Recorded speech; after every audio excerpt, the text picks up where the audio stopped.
The unknown always scares us.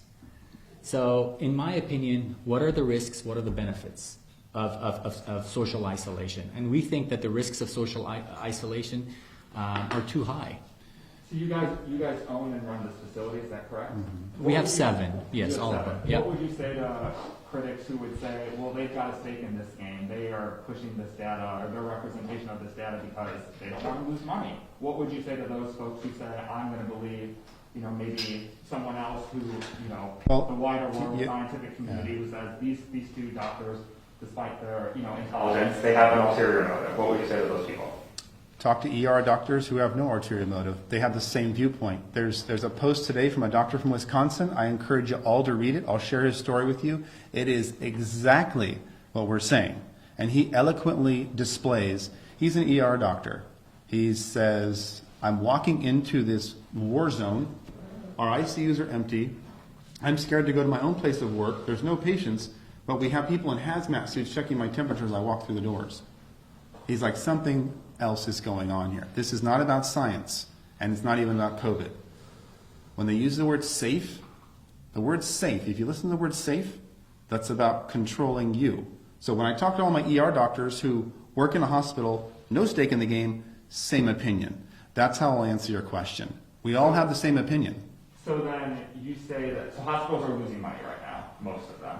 But at the same time, you said earlier that doctors are feeling pressure from hospital administrations to put COVID down as a reason of death, which would presumably instill more fear in people. Doesn't that go against that whole line of thought? Why would they do that if it was going to cause more fear and cause them to lose more money? Exactly.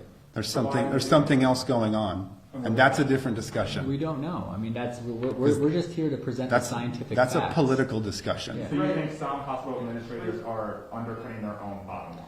We're presenting the medical data here. I mean, what I think about politics is irrelevant. We're presenting the medical data. We need to stay on things that we can answer intelligently, which is not why does a CEO of some hospital in Wisconsin do that. We need to stay on the topic of, do we need to shelter in place, and does that make sense from the microbiology knowledge we've known for 30 years?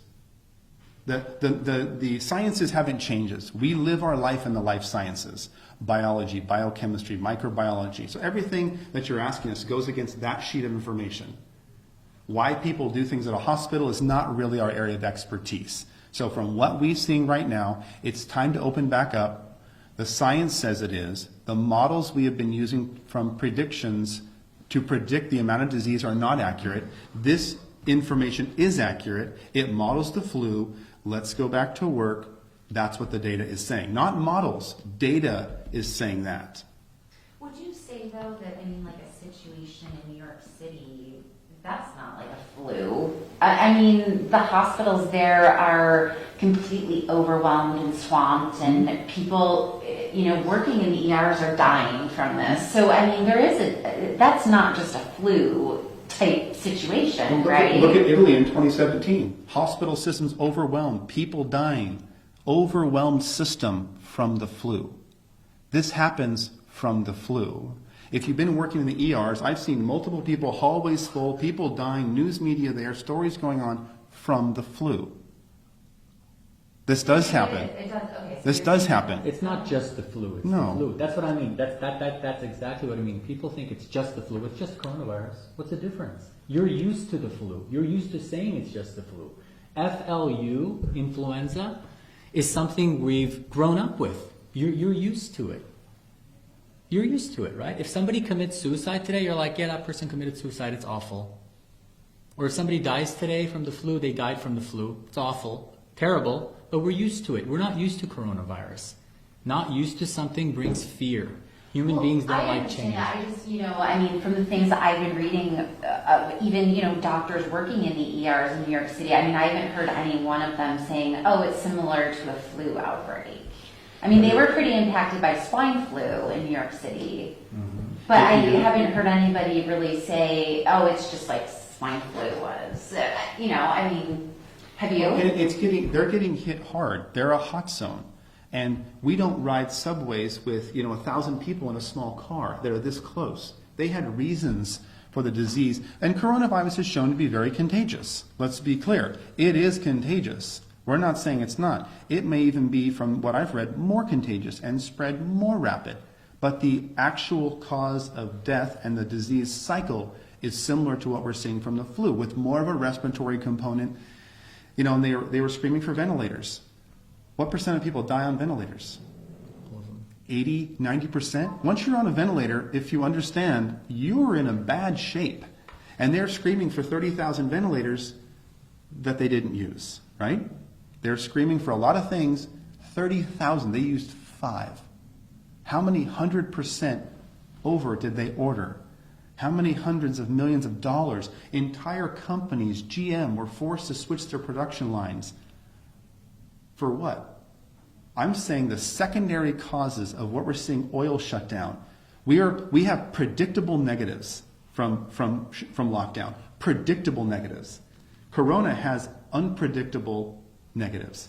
No, I see what you're saying, and I mean, it sounds like you're saying, we actually have some data to look at now, and in the beginning we didn't really know, but now we can draw some conclusions. And those conclusions that you guys were able to draw, really the entire nation, do you think, respectively, the numbers are low in those ratios that you were mentioning, the fatality versus how many people have them, because we've been social distancing? Now, you don't think it's because since we started doing these, that those models that Barber County Health shows how effective social distancing is, that's all false? But that's why we went over Sweden and Norway. We went over Sweden and Norway because you have lockdown, no lockdown. Sweden, no lockdown. Norway, lockdown. That's 10 million, that's 15 million people. We have the data. That's what I just went over with you. But by Lockdown. Norway and Sweden also have drastically different testing standards and metrics. Norway is basically testing everybody. Sweden, they're only testing you if you end up in a hospital. No, that's not accurate. They're not testing everybody. Well, of course, they're not testing all 5.5 million Norwegians, but their testing is much more widespread. The bottom line is, from those of us who study it and have a background in this, is lockdown versus non-lockdown did not produce a statistically different number of deaths. That is the bottom line. That we know of. Right, so people could be dying in their home or from other things, but if Sweden, if they're not being tested, then they don't know what the cause of death is. Yeah, and if you were to give me a test on analyzing these numbers and I probably wouldn't perform so well. I guess what I'm trying to cross-reference is I hear our president, I hear our governor say social distancing is working. And you guys are saying it's not needed. So I guess that's what I'm trying to wrap my head around. Like, why is that? It was needed initially. Are they lying? Are they lying? It was needed initially. They actually, we both agree with exactly what they did initially because we didn't know. It was an unknown. Now it is becoming known. Initially, when you don't know something, you're extra careful because you're fearful. It's just like when you see a patient and they're very sick, you test for everything because you're scared. You're fearful. But then as you see more of those patients, you realize, hey, I know what to test for, right? It's shotgun effect versus sniper effect, right? So initially when this data came out of a new virus that's lethal, they went all out. And I think that was appropriate. But now that we have the data, we're seeing that 97% of patients completely recover. And those 4 patients that die, they have over 90% comorbidities. Let's run through that one more time. Out of 100 people, if 96 do fine, the 4 that die, 90% of those 4 have comorbidities. Heart failure, emphysema, rheumatoid arthritis.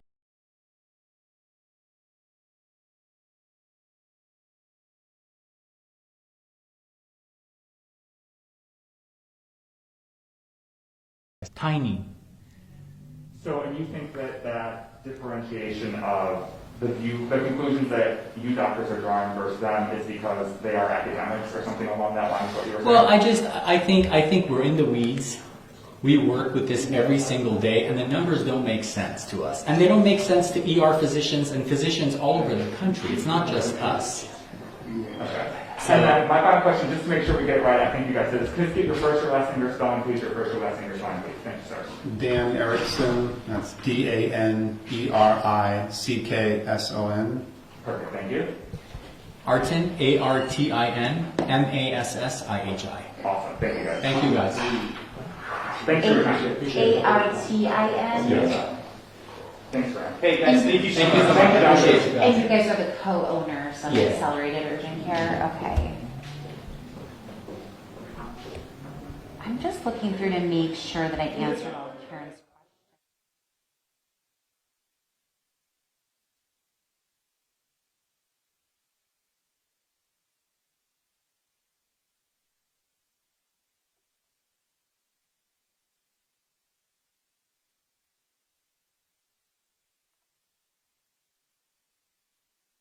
We're not saying we're right. We're saying, here's the data, here's what we understand.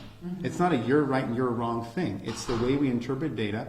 We work in the field, and some people that are not working in the field and still getting a paycheck have a different opinion. If you weren't getting a paycheck, you might have a different opinion. If you weren't getting a paycheck, if everybody in here is getting a paycheck, right? Cafe Rio is not. They've all been furloughed. When you don't get a paycheck, your opinions start switching. Yeah. If you were at home, furloughed, for the unforeseeable future, would you be excited about staying sheltering in place? No, I mean, I completely understand. I mean, we're seeing this around the country now, I think, that people are demanding that they be allowed to go back to work and... Well, it's also, at what point, who says what's safe? Are you smart enough to know what's safe for you? Or is the government going to tell you what's safe for you? Who tells you what's... As soon as they use the word safe, that means control. We know what's safe for you. You're too dumb to understand disease, you see. We know what's safe. And so they're going to use this model for different things. We got a bomb threat from China. Everybody stay in their home for 3 months. What? They are using this to see how much of their freedom can they take from you. And will you roll over and stay in your house? And it's working. And if you notice the way Americans are responding, if you go to any gun store in town, guess what they're out of? Ammo. None of them have ammo. I went to 3 of them. They said thousands of rounds have been bought. Why? People are mad. They're starting to post on my Facebook with their AKs going, let's roll. So what I'm saying is, let's avoid all that. Because if you stomp on our freedoms, that has one ending, and it's violence.